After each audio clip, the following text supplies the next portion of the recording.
West, co-chair of the Children and Families Finance and Policy Committee.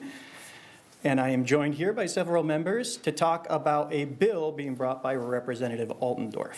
So as you know, our state budget faces some deficits both in the near and the long term. And those deficits could be made even worse if we don't get our SNAP program under control.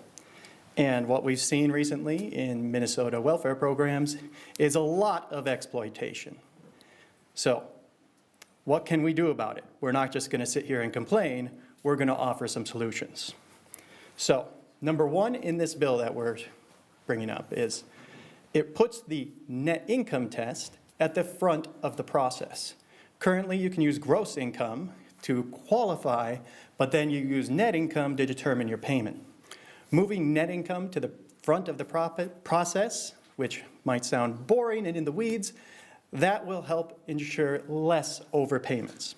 Because right now, with our SNAP error rate, around 2/3 or more of it is from overpayments. So counting these deductions, making sure we are giving help to those who need it is incredibly important, both to ensure those who need the support are getting it and to control our state budget. Second, it aligns the SNAP program with the asset testing that we do in many of our other programs. That, to me, is common sense, because what we've seen is exploitation in our welfare programs, whether it's fraud or just people who don't need it receiving the support. The one difference between this asset test and the others is a exclusion on vehicles over $100,000. And I have to say it, you may love your G-Wagon, but if you need taxpayers to pay for your food, it's time to sell your G-Wagon. And you would be surprised how often our welfare programs have people who have plenty of assets, but still are on the program.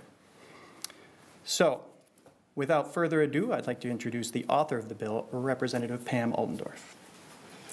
Thank you, Chair West, and thank you everyone for joining us today. I am very proud to be authoring this bill that is what I would call a very good governance bill moving forward. In the state of Minnesota, we are seeing records amount of fraud across our state, and it has just been an epidemic that we've seen over and over in the news. The U.S. Attorney Office recently estimated that we have as much as $9 billion of fraud across 14 Medicaid programs. And of course, these are our welfare programs that we have in place that we need people to get, that people need these benefits. And when they're being exploited fraudulently, it hurts the people who need it the most. The SNAP program, just in 2013, Minnesota, we had an error rate that was close to 4%. Now, just a little over 10 years later, our error rate is at 9%. To be clear, the federal government has paid for SNAP. It's a 100% federally funded program. And so the state of Minnesota does not have any skin in the game, you could say. It's administered by the state of Minnesota. The counties are administering it. However, the federal government has fully paid for the SNAP program.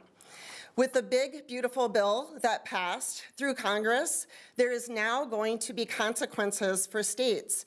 And I think most people would look at this as a very good business model, a business decision. If there are states who are not administering this program effectively, it is hurting overall all these federal dollars. Right now, as I said, Minnesota is at a 9% error rate. Moving forward, in 2027, to give you an example, we have approximately 440,000 Minnesotans who receive SNAP benefits. And that equates to $875 million per year. If we do not get our error rate under 6%, the state of Minnesota would be held accountable for $86 million in the year 2027. And that, frankly, is not acceptable. And that is why I am offering this bill. My legislation will address the main reason of the SNAP payment errors that we're finding. A Government Accountability Office report looked into this issue and found that the policy that states opt is called Broad-Based Categorical Eligibility, or BBCE. That's the main driver of this payment error. And as Chair West mentioned, we're not proving eligibility prior to putting them on the program. So this is a simple fix. It now provides that for government employees, they will be able to determine eligibility prior to receiving the SNAP benefits.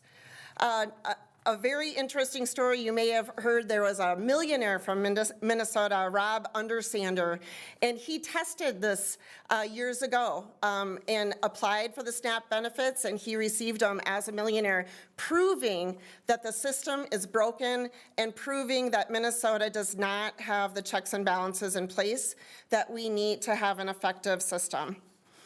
78% of voters think that there should be income and asset limits to receiving SNAP benefits.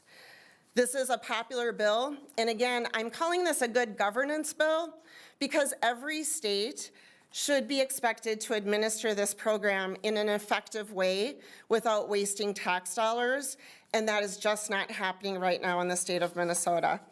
And one other story I just wanted to bring to your attention. I didn't see it get covered much in the Minnesota news, but earlier in this month, in February, there was a woman from Minneapolis that the U.S. Attorney Office charged and convicted for $325,000 of SNAP fraud.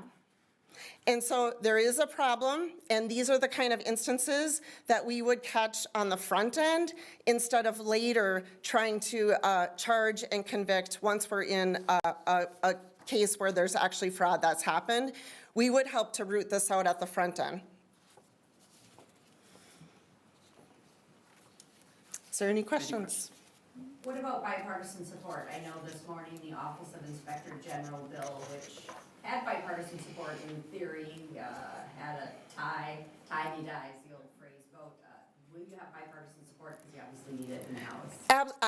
I absolutely would think that the Democrats would fully support this bill. I will be reaching out to them. We just had this bill. I literally just got it on my desk yesterday, so it hasn't been dropped, and I haven't been able to reach out to have them, co-sponsor it. But again, I think as Minnesotans are struggling all across the state with seeing wasted tax dollars and struggling themselves, they just are wondering, where are the checks and balances in our state? And this is such a good bill that it's going to provide that moving forward. And it's just common sense legislation that I would see no reason to support. And also, we kept the eligibility really high. We're higher than other states. And we want to use this as a stepping stone. We want to help people out of difficult situations. It's not to penalize people who are on SNAP. So none of that. We want to help people out of their circumstances and help them make better lives for themselves. It's 9%. I just want to add one thing to that is, we have to address the error rate. This might not fix it by itself, but we can complain about cuts coming down and all that from the federal government, but we're presenting something that can move us closer to getting our error rate where we don't have to face those. And this is one piece of that. We welcome the other side of the aisle to develop ways that we can bring the error rate down. This error rate you keep talking about, I mean, a lot of it is just kind of like slight overpayments, slight underpayments to SNAP recipients. Besides the instance you mentioned from 2018 and the U.S. Attorney's Office instance from earlier this month, do you have any other specific examples at all that there's actual fraud being committed in the SNAP program? So the Secretary of Agriculture, Brooke Rollins, they asked all of the states, when the Trump administration took over, they asked all of the states to help clean up their SNAP rolls. And 29 states complied with that. 21 did not. Minnesota is one of the states that did not comply with that. In the other 29 states, I have the numbers here, but there's, right here, 500,000, so in 29 states, 500,000 received double benefits, 350,000 are receiving SNAP benefits from multiple states, and nearly 200,000 people were found dead, but someone was still receiving the benefits from SNAP. So when we're not complying with the federal government to help assist us to clean up our SNAP rolls, there's no way that anyone with common sense could see this as happening in 29 other states, but Minnesota is immune to this happening.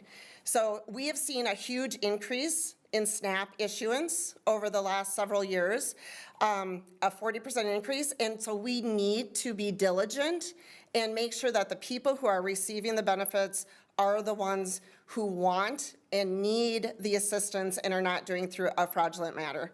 Is there any power you have as a lawmaker to kind of force the hand of either the U.S. Department of Agriculture or counties in Minnesota and try to get the information for yourself as to if there is any fraud being committed in SNAP other than these one instances we know about? We can always ask the Department for Information, and we are working on acquiring as much as possible to build the case.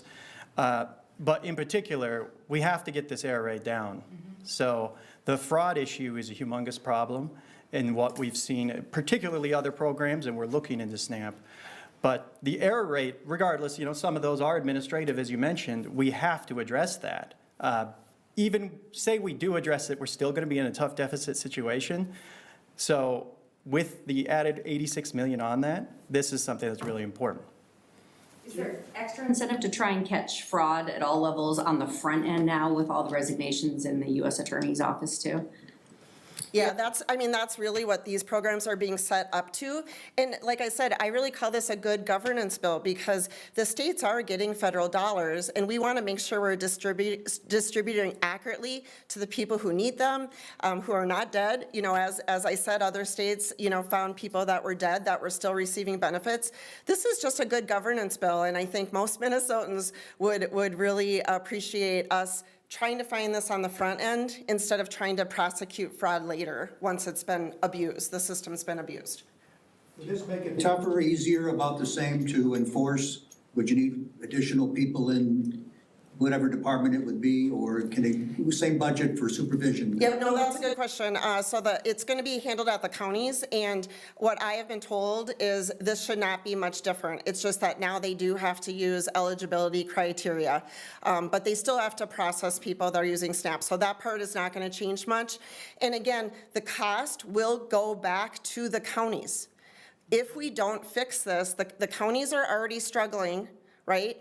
And if we do not fix this, the cost will go back to the counties on administering this, that we're having that $86 million that we would be responsible for. So we can't have that happen. We don't have that kind of money in Minnesota, and we need to start putting in place these good governance bills to prevent it on the front end. Have human service people in Hennepin and Ramsey counties signed on, or what's the county's view of this? Do you know? Again, we just got the bill back, and so we wanted to make sure that we're announcing it, but those are all people stakeholders that we will be talking to make sure that they're on board as well.